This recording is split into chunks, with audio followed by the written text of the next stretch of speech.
I've always really thought the real tragedy here about my sister is that I don't even know her name, or that I'm even here speaking to you this evening, because our family's only intention from the beginning was to bring Terri home and care for her. We still to this day do not know what caused her collapse.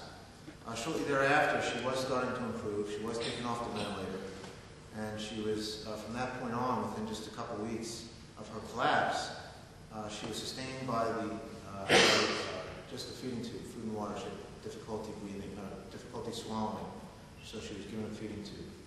And it was really from that point on that was the only thing sustaining her.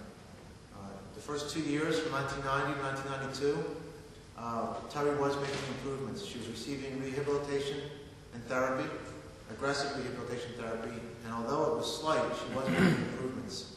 In her medical files, the nurses were making notes that in fact Terri was beginning to speak. She was starting to form words. During these 2 years, simultaneously, Michael was launching a medical malpractice suit against Terri's treating physicians before she collapsed. Evidently, since the doctors did not know what caused her collapse, Michael felt as though it was caused by an eating disorder, which was later proven to be not true. But nevertheless, there was a medical malpractice trial in November of 1992, 2.5 years after Terri's collapse. During this trial, it was a week-long trial held in St. Petersburg, Florida, Michael was suing for $20 million. Michael said he intended to use that money for Terri's lifelong rehabilitation and therapy. In fact, if you go back and read the transcripts of the trial, Michael so eloquently recites his wedding vows and how much he loved Terri and that he wanted to bring her home and care for her. There was never any mention of Terri's alleged death wish that later surfaced.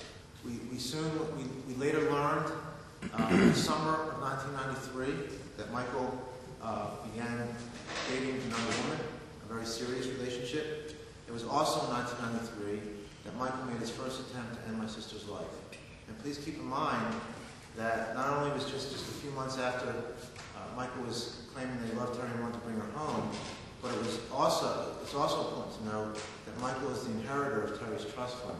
At that time, it was close to $1 million. 1997, I believe it was late 1997, we received a letter from George Felix in the mail that Michael was going to petition the court to remove my sister's food and hydration.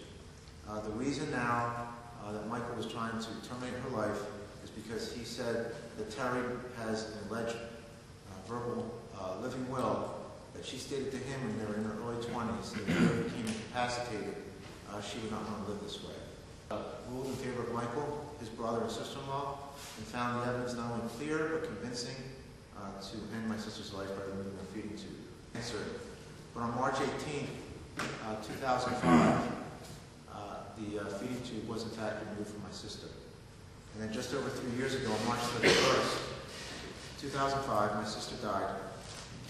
Lost her fight for life or died from the effects of marked dehydration. A highly esteemed journalist, Matt Hentoff, some of you may have heard of him, in his article titled "Terri Schiavo, Judicial Murder," said it this way: "For all the world to see, a 41-year-old woman who has committed no crime will die of dehydration and starvation in the longest public execution in American history. Her crime is being disabled, voiceless, and at the disposal of our media. Let's not mince words. My sister was needlessly and barbarically killed by a judge who, in the 5 years that he ruled on the case, did not even have the courage and decency to visit the woman he sentenced to death." On July 14, 1949, in the New England Journal of Medicine, Dr. Leo Alexander, an American doctor, interviewed the German physician defendants before the Nuremberg trial. Dr. Alexander warned that the Nazi crimes against humanity had, quote, "started from small beginnings, merely a subtle shift in emphasis in the basic attitude of the physicians. It started with the acceptance, basic in the euthanasia movement, that there is such a thing as a life not worthy to be lived." And I believe this same disconnect happened in Germany prior to World War II. Once you achieve emotional distance from people who are branded as quote-unquote different than you, it is far easier to look the other way while they are being killed. We're dealing with a power in popular media that have taken God completely out of the equation. In particular, media personalities like Chris Matthews, who, as a father himself, somehow had the nerve to suggest that my father, Robert Schindler, was actually quote-unquote enjoying himself during the weeks his daughter was dying of dehydration.